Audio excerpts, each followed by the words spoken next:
शहरातील नागरिक, ज्येष्ठ वडीलधारी मंडळी, मोठ्या संख्येने उपस्थित असणाऱ्या आमच्या माता भगिनी, मोठ्या संख्येने उपस्थित असणारे या शहरातील तरुण कार्यकर्ते, पत्रकार आणि ज्यांनी गेले 15-20 दिवस कष्ट घेतले आणि आमच्या सर्व उमेदवारांचा प्रचार पलूसच्या जनतेसमोर मांडला, असे सगळ्यांची असणारी सोशल मीडियाची टीम, बरोबर की नाही, उपस्थित सर्व आमचे सर्वच कार्यकर्ते बंधू भगिनींनो, आज आपल्या पलूस नगरपालिकेच्या निवडणुकीचा शेवटचा दिवस आहे आणि या शेवटच्या दिवशी या आपल्या सांगता सभेसाठी सकाळपासून प्रचंड मोठ्या संख्येने जे तरुण माझे दुचाकीवर सहभागी राहिले, ज्या आमच्या माता भगिनी कुंडल वेशेपासून ह्या प्रचार सभेपर्यंत मोठ्या संख्येने पायी चालत उन्हा तानाच्या आमच्या उमेदवारांना आशीर्वाद देण्याकरता, साथ देण्याकरता या सगळ्या माता भगिनी आमच्या चालत राहिल्या, जे कार्यकर्ते आपल्या सर्व उमेदवारांना खांद्याला खांदा लावून या ठिकाणी त्यांना ताकद देण्याकरता, त्यांना बळ देण्याकरता मोठ्या संख्येने उभे राहिले, अशा सर्व लोकांचं प्रथमतः मी काँग्रेस पक्षाच्या वतीने आपल्या सर्वांचे मनापासून आभार मानतो आणि धन्यवाद मानतो की आज जो जोश आणि उत्साह या ठिकाणी तुम्ही सर्वांनी दाखवलेला आहे, निश्चित स्वरूपात गेले 15-20 दिवसांपासून काँग्रेस पक्षाने आणि काँग्रेस पक्षाच्या सर्व उमेदवारांनी जे कष्ट घेतलेले, जे घरोघरी पोहोचून आपल्या सर्व लोकांचे आशीर्वाद घेतलेले आहेत, त्याचं चीज झाल्याशिवाय राहणार नाही हा विश्वास तुम्ही सर्व कार्यकर्त्यांनी आजच्या या प्रचार पदयात्रेतनं आम्ही सांगता सभेतनं दिलेला आहे. हे सगळं करत असताना हे काय एका दिवसाचं काम नाही, ह्याच्या मागे अनेक गोष्टी आहेत, ह्याच्या पाठीमागे एक विचार आहे, एक वारसा आहे, केलेलं काम आहे, ते विकास काम असेल, व्यक्तिगत संपर्क असेल, लोकांच्या सुखदुःखामध्ये सहभागी झालेले आमचे उमेदवार, पक्षाचे कार्यकर्ते, माजी नगरसेवक असतील, ह्या सगळ्या गोष्टींचं जर आपण ह्या ठिकाणी संगम केलं तर त्याची प्रचिती आणि पोचपावती ही आपल्या आजच्या सांगते सभेतल्या प्रचंड असणाऱ्या गर्दीतनं आपल्या सर्वांना मिळाली. गेल्या 40 वर्षापासून पलूस गाव आणि असणारा आता पलूस शहर, या पलूस गावाचं एक अत्यंत भावनिक नातं, रक्ताचं नातं हे कदम कुटुंबचं, पतंगरावजी कदम साहेबांचं आणि आम्हा सर्वांचं. 1980च्या दशकापासून जेव्हा पतंगरावजी कदम साहेबांनी त्यांच्या राजकीय जीवनाची सुरुवात केली, तेव्हा खऱ्या अर्थाने त्यांच्याकडे कुठलेही राजकीय पाठबळ नव्हतं, फार काही संस्था त्यांच्या नव्हत्या. एका घाटमाथ्यावरचा एक तरुण कार्यकर्ता जो केवळ सर्वसामान्य गोरगरीब लोकांचा आशीर्वाद घेऊन या मतदारसंघातले कायापलट करण्याकरता धडपड करत आहे, हे जेव्हा या पलूस तालुक्यातल्या आणि पलूस शहरातल्या लोकांना कळलं, तेव्हा या पलूस शहरातल्या आणि पलूस तालुक्यातल्या असंख्य लोकांनी त्यांच्या पाठीशी खंबीरपणे उभं राहण्याचं काम केलं आहे. तो काळ तसा वेगळा होता. पतंगरावजी कदम साहेब हे काँग्रेस पक्षाच्या विचाराचे नेते, कार्यकर्ते होते आणि तो विचार घेऊन ते लोकांमध्ये शिरले, लोकांच्या सुखदुःखात सहभागी झाले. शेतकऱ्यांचे, आमच्या माता भगिनींचे जे काही प्रश्न आहेत, मग घाटावरचा दुष्काळाचा प्रश्न असेल, घाटाखालचे विकासाचे प्रश्न असतील, ते प्रश्न समजून घेऊन ते लोकांपर्यंत गावोगावी पोहोचले आणि त्या काळामध्ये त्या संघर्षाच्या वातावरणात परिस्थितीमध्ये ज्या गावांनी पतंगरावजी कदम साहेबांना स्वीकारलं, भरभरून प्रेम दिलं, पाठबळ दिली, महाराष्ट्रामध्ये आमदार म्हणून पाठवलं, त्यामधलं अव्वल नंबरचं गाव कुठलं असेल तर हे पलूस गाव आहे. मनापासून या ठिकाणी मला सांगायचं, स्वर्गीय वसंतराव बुधाले दादा ही त्या काळातले पतंगरावजी कदम साहेबांचे एक विचाराचे खंदे समर्थक. आदरणीय बुधाले दादांनी या पलूसच्या विकासासाठी पतंगरावजी कदम साहेबांबरोबर काम केलं. 45 वर्ष, 40-50 वर्ष ते साहेबांबरोबर राहिले. तदनंतर स्वर्गीय खशामांना असतील, स्वर्गीय गुंडादाजी असतील, या सगळ्या लोकांनी साहेबांच्या बरोबर या पलूसच्या विकासासाठी आपापल्या परीने महत्वपूर्ण असं योगदान दिलं. गेल्या काही वर्षांपासून या ठिकाणी स्वर्गीय राजाराम सदावते जे आपले पहिले नगरपालिकेचे नगराध्यक्ष, स्वर्गीय अमरभाऊ इनामदार त्यांनी सुद्धा पतंगरावजी कदम साहेबांचा स्वीकार घेऊन या ठिकाणी या पलूस शहरामध्ये काम केलं. अशी अनेक मंडळी, नेते आणि कार्यकर्ते या पलूस शहरामध्ये अशीच कदम साहेबांनी घडवली, ज्यांनी पतंगरावजी कदम साहेबांच्या राजकीय जीवनामध्ये त्यांच्या बरोबर उभं राहून खंबीरपणे त्यांना साथ देण्याचं काम केलं. हे मी का बोलतो की साहेबांच्या गावावर पलूस शहरावर एक वेगळं जिव्हाळा होता.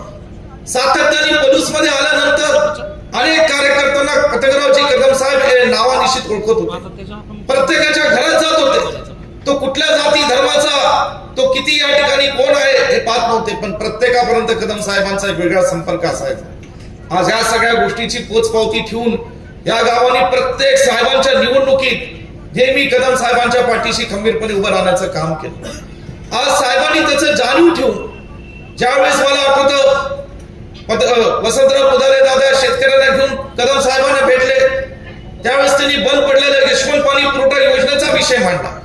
पतंगरावजी कदम साहेबांनी तात्काळ त्याचं गांभीर्य लक्षात घेतलं, कारण पलूस गाव हे त्या काळात जरी पलूस तालुक्यात होतं, त्यावेळी सुद्धा पलूस गावाची परिस्थिती विशेषतः शेती बाबतीतली हे खरं दुष्काळ तालुक्यातल्या सारख्या तालुक्यातली होती. इथं शेतीला पाणी नव्हतं आणि शेतीला पाणी नसल्यामुळे शेतीच्या त्या आपल्या शेतकऱ्यांना उत्पन्न मिळत होतं.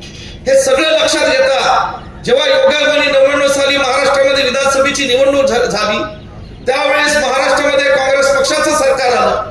पतंगरावजी कदम साहेबांना उद्योग व जलसंधारण खातं मिळालं आणि या सगळ्या शेतकऱ्यांच्या प्रश्नाचं गांभीर्य ओळखून पतंगरावजी कदम साहेबांनी संपूर्ण पलूस कडेगावमध्ये जे पहिलं काम हाती घेतलं ते पलूस शहराच्या बंद पडलेल्या यशवंत पाणी पुरवठा योजनेचं पुनर्जीवनाचं काम घेतलं आणि उद्योग खात्यातनं महाराष्ट्राच्या इतिहासात पहिल्यांदा अशी कामगिरी झाली की कोट्यवधी रुपयाचा निधी उपलब्ध करून या सगळ्या पाईपलाईन करून हे पाणी योजना पूर्ण केली. पाणी योजनासाठी उद्योग खात्यातनं पैसे दिले.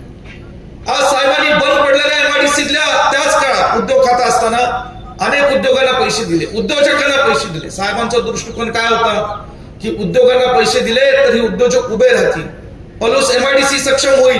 त्या एमआयडीसी आणि उद्योग सक्षम झाले तर त्यातनं हजारो कामगारांच्या हाताला काम मिळेल.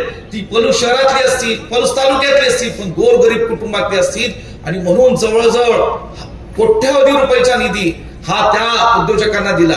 मला आश्चर्य ह्यातलं वाटतं की ज्या उद्योजकांनी पैसे घेतले, ज्यांनी 1-1 कोटी 1.5 कोटी पैसे घेतले, ते सुद्धा उद्योजक आज विरोधी पॅनलमध्ये फिरतायत, कारण आज त्यांना सत्तेचा कुठेतरी मोह या ठिकाणी आवरत नाही. मला हे का सांगायचं वाटतं की त्यावेळी ज्या कोट्यवधी रुपये दिले, आज 2025 मध्ये ती कदाचित 25-30 कोटी मध्ये त्याचं व्हॅल्युएशन होऊ शकेल. ही साहेबांची दूरदृष्टी होती.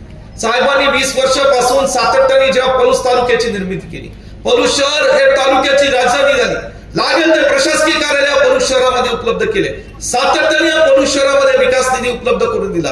हे सगळं होत असताना सन 2016ला ज्या पहिली नगरपालिकेची निवडणूक झाली, मागाशी माझ्या वक्त्यांनी सांगितलं, स्वर्गीय वसंतराव पुधारे दादा हयात होते, कदम साहेब हयात होते, स्वर्गीय खाशाबांना हयात होते, स्वर्गीय अमर भाऊ हयात होते, स्वर्गीय राजाराम सदावते तर पहिल्या नगरपालिकेच्या आपल्या लोकनियुक्त नगराध्यक्ष पदाचे उमेदवार होते.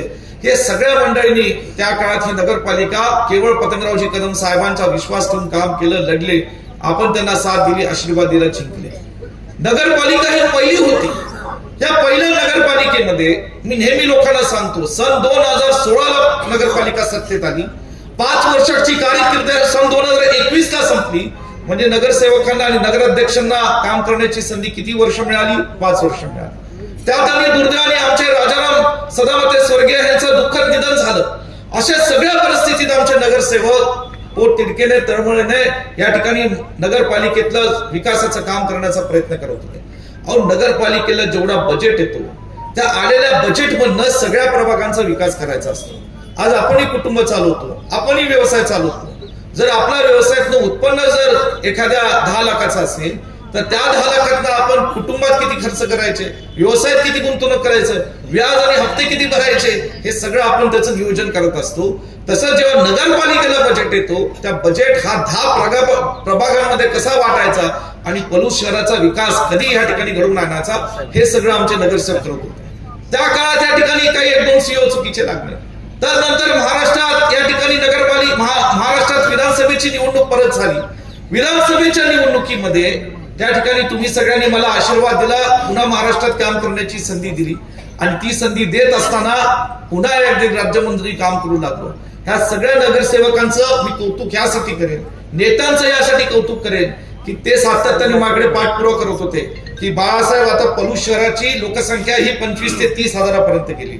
येणाऱ्या काळात ही पलूस शहराची लोकसंख्या केवळ काही वर्षात 50 हजारापर्यंत चालेल. आणि जर 50 हजारापर्यंत जात असेल तर पलूस शहराला चांगलं स्वच्छ आणि नियमित पाणी देण्याची जबाबदारी आपली आहे. मला आठवतं राज्यमंत्री होतो, आमदार म्हणून माझी जबाबदारी होतीच, ती नैतिकता माझी होतीच, परंतु त्या काळात कोरोनाचा कालावधी होता.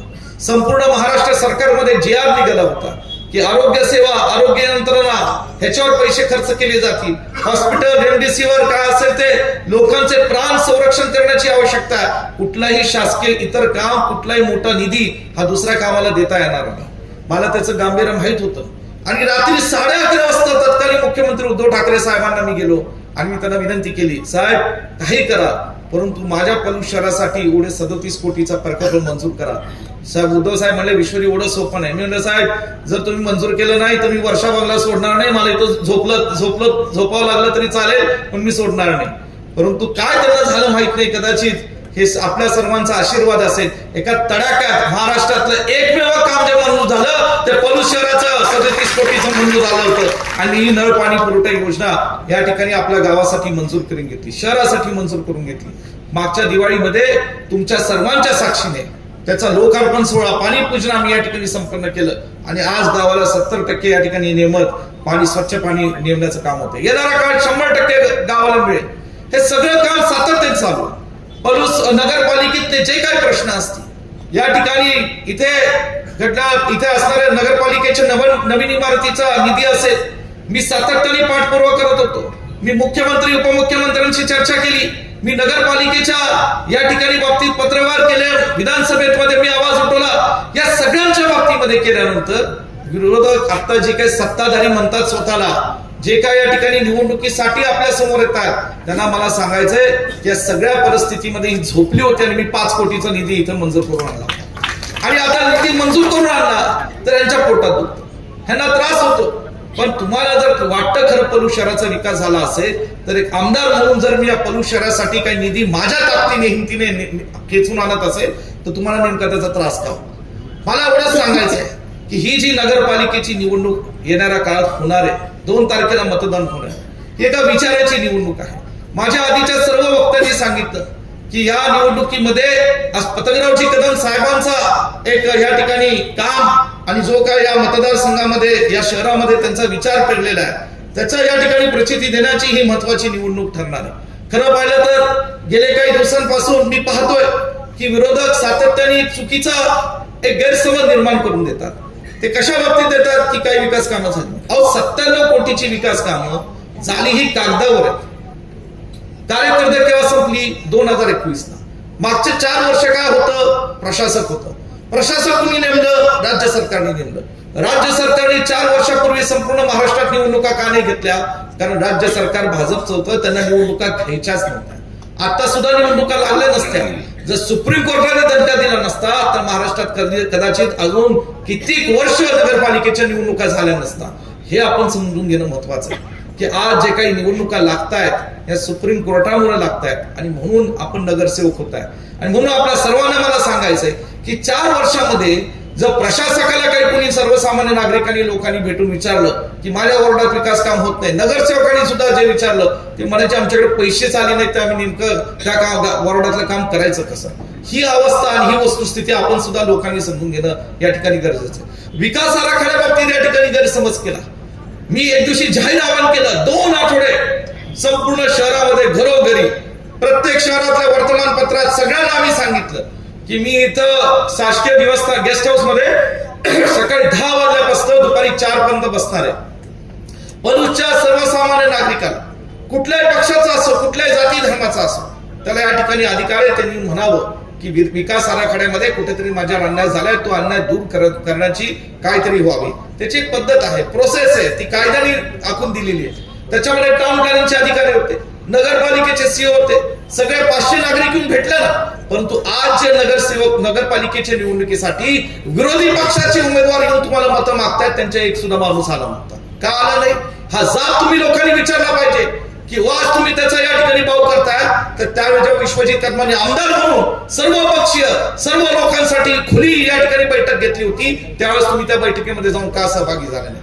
त्यावेळेस ही चेहरा लपून बसलेली होती, कारण त्यांना माहित होतं की ह्याच्यात तिथं कायद्याच्या मुद्द्याला उत्तर दिले जातील, सीओ उत्तर देईल, टाउन प्लॅनिंगचे अधिकारी उत्तर देतील, आणि ती उत्तरं आपल्याला ऐकायची नव्हती, आणि ती उत्तरं आपल्याला या ठिकाणी सत्य बाहेर पडून द्यायचं नव्हतं. म्हणून त्या दिवशी ह्यांच्यापैकी कोणीही त्या बैठकीला आला नाही. त्याच्यावर कोण काही बोलू शकत नाही.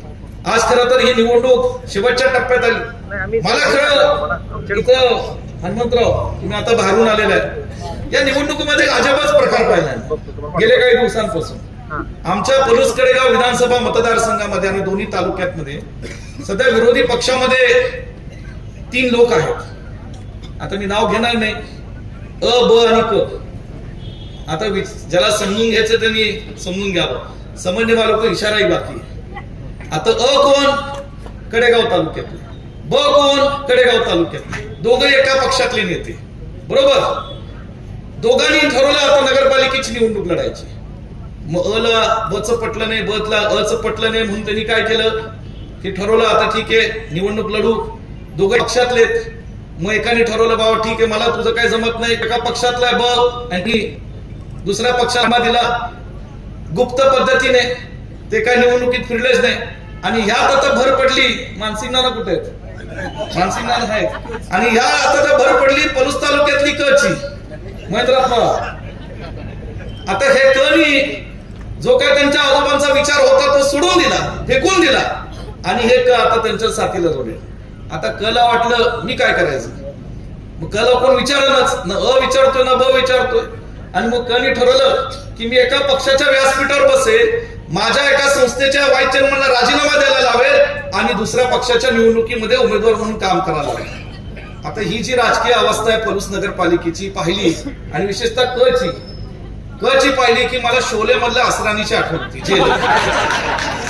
आणि ते जबरदस्त सीन आहे शोलेचा. असराने आठवत असे, जेलर हम अंग्रेज है के काल के जमाने के जेलर है. आणि तो असा चालत जातो जेलमध्ये, आधे इधर जाओ आधे उधर जाओ बाकी मेरे साथ आओ. अरे का बाकी राहिलं कोण? मी क बाबतीत बोलतोय, आणि कला कळूनच कन्फ्यूज माणूस आहे की स्टेजवर बसायचं, आपला माणूस तिथं निवडून लढतोय, मग ह्याला काम करायला सांगाय तू त्याचं काम कर, ह्याला सांगाय तू त्याचं काम कर. अरे नेमकं काय चाललंय? मला ह्यातनं सांगायचं असं आहे, अ ब च काय तुम्ही चालूच आहे. त्यांचे काय भानगड आहेत त्यांचं त्यांना माहित. मी भैया त्यात काही पडलो नाही, आम्हाला दुसऱ्यांच्या भानगडीत पडायचं नाही. पण ही अ ब क ह्यांना मिळ नाही तरी पलूस नगरपालिका काय चालवणार आहे तुम्ही मला सांगा. काय चालवणार आहे पलूस नगरपालिका? यांच्या उमेदवारांना कळलं काय नेमकं चाललंय. यांचा उमेदवार आमच्या एका उमेदवाराने म्हणला माझं काय खरं नाही, मी तुलाच मदत करतो. गिरीश काका, मला अशी माहिती मिळाली काल 2 उमेदवार आमच्या काँग्रेसच्या उमेदवारांना म्हणाले आपलं काय खरं नाही निवडणुकीमध्ये, आता आम्हीच तुम्हाला मदत करतो. चांगलंय, हरकत नाही. हे सांगण्याचा हेतू असा की ही सध्याची या ठिकाणी अवस्था आहे, आणि म्हणून आता ज्याचा संबंध नाही पलूस गावाशी अशी माणसं या प्रचाराच्या निमित्तानं कुठं तर बाहेरनं बोलून आणतात. आता हनुमंतराव बोलले त्याच्यावर, आणि त्यांना बोलून आणायचं, त्याला माहिती द्यायची कानात, आणि त्यांनी साहेबांवर बोलायचं, आपल्या साहेबांवर. इथं बसलेल्या प्रत्येक माणसाच्या जीवनामध्ये पतंगरावजी कदम साहेबांचा स्पर्श आहे. हाय की नाही मला सांगा, हाय की नाही? प्रत्येकाच्या आयुष्यात पतंगरावजी कदम साहेबांचा स्पर्श. आणि अशा माणसांवर जर साहेबांवर कोण बोलत असेल तर तुम्ही सगळ्यांनी ईर्ष्येत पेटलं पाहिजे की ह्या पलूसच्या राजकारणामध्ये आम्ही सगळं विकासावर बोला, जे चुकलंय त्याच्यावर बोला, जे सत्य आहे त्याच्यावर बोला, पण जर साहेबांवर बोला तर तुम्हाला या पलूसमध्ये फिरून देणार नाही, अशी अवस्था या 3 डिसेंबरच्या निकालाच्या माध्यमातून दाखवून दिली. आणि म्हणून या ठिकाणी मग काय एक या जिल्ह्यातले दुसरे आमदार आले, बरोबर. ते पण काहीतरी व्यासपीठावर बोलून गेले, मला माहित आता बोलले असतील आणि बोलले असतील. आता ते एका समाजाचे बोलू दे, हरकत काय नाही. लोक आमदार आहेत, बोललं पाहिजे. त्या पक्षाच्या नेत्यांनी कानात सांगितलं असेल तुम्ही असं बोला म्हणून ते बिचारे बोलले असतील, माझी काही अडचण नाही. आता याच्यात मला आणखी एक चित्रपट आठवतो, दिवार. आणि ते दिवारमध्ये अमिताभ बच्चन शशी कपूरला म्हणतो मेरे पास अमुक आहे तमुक आहे तमुक आहे. त्या नेत्यांना वाटत असेल आमच्याकडे आमदार आहे. अरे तुमच्याकडे जरी आमदार असला तरी विश्वजित कदम साहेबांकडे, विश्वजित कदमांकडे सुधीर सिसाळे, विलास हजारे, प्रकाश कसरे, संजय सलगरे, संजय सर्जेराव बनकरे, ईश्वर सिसाळे, विश्वनाथ सिसाळे, जयंतप्पा सिसाळे, हनुमान सिसाळे, नारायण सिसाळे. तुमच्याकडे आमदार असला तर विश्वजित कदमाकडे सर्वसामान्य कार्यकर्त्यांच्या जीवावर मी राजकारण करतो. ह्यांच्या जीवावर आम्ही पलूस नगरपालिका लढतो आणि या तालुक्यात राजकारण करतो. म्हणून तुम्ही आणा कुणालाही काय फरक पडत नाही, मला उलट चांगलं. कधी कधी असं असतं ना की बॉलरनी चुकून स्लेच केला की बॅटिंग जरा डोक्यात ठेवतो आणि सिक्स मारतो. असं ते आज ह्या ठिकाणी या निवडणुकीत प्रकार आहे. मी जास्त आता बोलणार नाही, बरंच बोलण्यासारखं. अजून या ठिकाणी मला एवढंच सांगायचंय की या निवडणुकीमध्ये हे विकास हे निश्चितपणे साहेबांच्या विचाराने आम्ही करणार आहोत. मागच्या नगरपालिकेमध्ये एखाद दुसरा नगरसेवक कदाचित चुकला असेल, काही गोष्टीत कमी पडला असेल, एखाद दुसरा. 10 पैकी 10 गुण मिळणं सोपं नसतं, पण आमच्या नगरसेवकांना 10 पैकी 8 गुण मिळालेले आहेत. आता तुम्ही इथं आमच्या भगिनी बसलेल्या आहेत, घरात पोरग शाळेला जातं, 8वीला 9वीला 10वीला. त्याला जर 9वीला 100 पैकी 80% मार्क मिळाले तर तुम्ही त्याचं कौतुक करणार का पाठीवर फटका देणार? बरं वाटेल ना, 80 तरी मिळाले. तसं झालंय, आम्हाला 80-90% मिळालेच.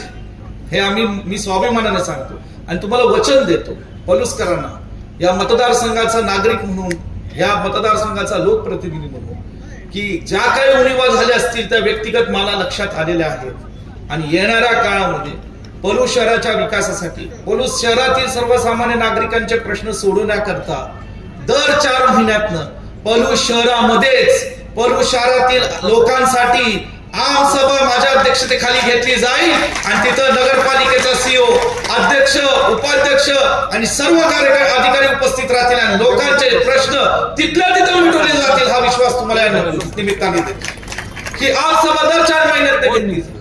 आणि मी आता सगळ्या निवडून आलेल्या नगरसेवकांचा सुद्धा रिपोर्ट कार्ड घेणार. कशासाठी घेणार आहे? दर 6 महिन्यानं मी त्याला विचारणार तू काय केलं वरला ते पहिलं सांग. तू किती लोकांच्या सुखदुःखात सहभागी झाला, किती लोकांचे प्रश्न मिटवले, हे सगळा जाब तुमच्या वतीने, नागरिकांच्या वतीने विचारला जाईल आणि ते काम केलं जाईल. हा विश्वास तुम्हाला देतो. आणि म्हणून हे जे काय चुकीचं, जे काय आज वेगळं, जे काय भाजप, राष्ट्रवादी ही सगळी जे चालल्यात ना, निधी, अरे निधी, एक जण मी पाहिला हनुमंतराव बोललो, संपवतच मी, आपण म्हणायला लागले संपवलं पाहिजे. एकच विषय बोलणार. काय झालं, आता 3 नेते आहेत महाराष्ट्रात विरोधी पक्षाचे, म्हणजे सत्ताधारी पक्षाचे, एक मुख्यमंत्री आणि 2 उपमुख्यमंत्री. मी परवा पाहिलं, टीव्हीवर बघत होतो, टीव्हीवर एक उपमुख्यमंत्री काय तिजोरीची चावी माझ्याकडे, दुसरा उपमुख्यमंत्री लगेच दुसऱ्या सभेत म्हणतो अरे तिजोरी माझ्याकडे. मग तिसरा नेता दुसऱ्या सभेत म्हणतो अरे मुख्यमंत्री आमचा आहे, ज्या बँकेत तिजोरी आहे ती बँक आमची आहे. म्हणजे काय कळनाच. अरे लेखांनो, बोलताय ठीक आहे, पण ज्या बँकेत ठेवी आहेत त्या ठेव्या महाराष्ट्राच्या सर्वसामान्य लोकांच्या, हे जनतेच्या ठेवी लक्षात ठेवा. पैसा तुमचा नाही. हा पैसा जर तुम्हाला वाटतं ना की तुम्ही खिशातनं वाटत चाललाय, हा महाराष्ट्राच्या जनतेचा पैसा आहे, हा लोकांचा पैसा आहे, हे लक्षात ठेवलं पाहिजे. आणि म्हणून या ठिकाणी मला सांगायचं, हे उगाच काहीतरी चुकीचा भाव आणू नका. जे पलूस नगरपालिकेला निधी मिळणार आहे तो मिळणारच आहे, जो निधी मी खेचून आणणार आहे तो आणणारच आहे. सत्ता कुणाची का असना. 4 दिवस मी ऐकतोय सभा होणार आहे, सभा होणार आहे, हेलिपॅड शोधतायत. झाली का सभा? झाली?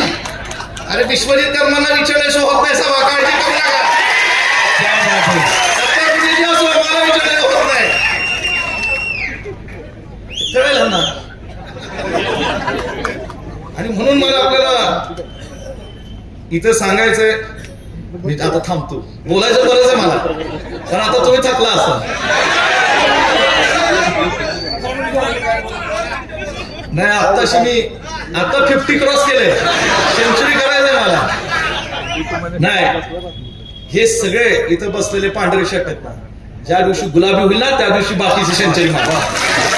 ज्या दिवशी गुलाबी होतील आणि सगळं आमच्या भगिनींचं योगदान त्यात महत्वाचं असणार आहे, लक्षात ठेवा. भगिनींचा सुद्धा गुलाब सगळा मला तो रंग दिसला पाहिजे, एवढं नक्की आपल्याला सांगतो.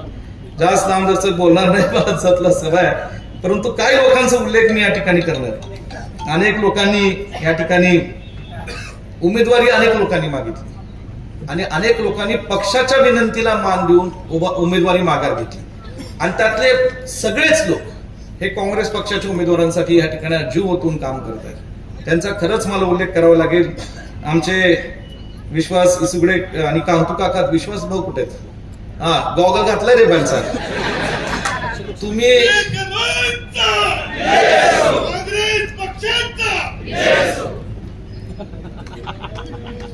तुम्ही इथं गुलाल पडलाच की तुम्हाला नवारे वगैरे बांचा गॉगल विश्वजित मानले. इथं उदय बोरे असतील, त्या ठिकाणी आमचे माणिक भोरे असतील, अर्जुन पाटील असतील, किरण पाटील असतील, दगडू जाधव असतील, रावसाहेब मुकायशे असतील, आमचे पवार भाऊकीतले सर्व नेते कार्यकर्ते असतील, सोमनाथ जाधव असेल, करीम गुरुजी असेल, ही सगळी मंडळी. आता चुकून कुणाचं नाव उल्लेख राहिला तर राग ठेवू नको बाबा, नाही तर 2 दिवसात पुन्हा माझं नाव का नाही घेतलं. मी सुद्धा माघार घेतली आणि मी सुद्धा उमेदवाराचा प्रचार करतोय. अरे काय असं गैरसमज नको. आता वेळ कमी आहे, मला जतला जायचंय. विक्रमदादांचे खूप फोन आले आणि जयंत पाटील येणार आहे आणि मी आणि विशाल पाटील त्यांच्या बरोबर जाणार आहे. तुम्ही सगळेजण मोठ्या संख्येने इथं उपस्थित राहिला. या ठिकाणी मला सर्वांना विनंती करायची, येणाऱ्या 2 डिसेंबरला आमच्या संजीवनी पुदाले वहिनी आणि सर्व नगरसेवक, हे सगळे नगरसेवक, पुदाले दादांचं काम या पलुशरासाठी प्रचंड मोठं आहे.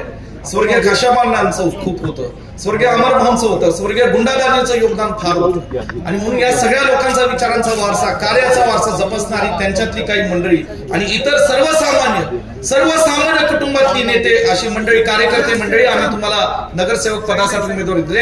या सगळ्यांना आशीर्वाद द्या, सगळ्यांच्या पाठीशी उभे राहा. येत्या 2 डिसेंबरला त्यांच्या हाताच्या पंजाच्या बरोबर आपण बटन दाबा आणि पुन्हा एकदा 5 वर्षांमध्ये त्यांना आपल्या पोलीसच्या विकासासाठी त्यांना सेवा करण्याची संधी द्या. एवढंच बोलतो आणि थांबतो.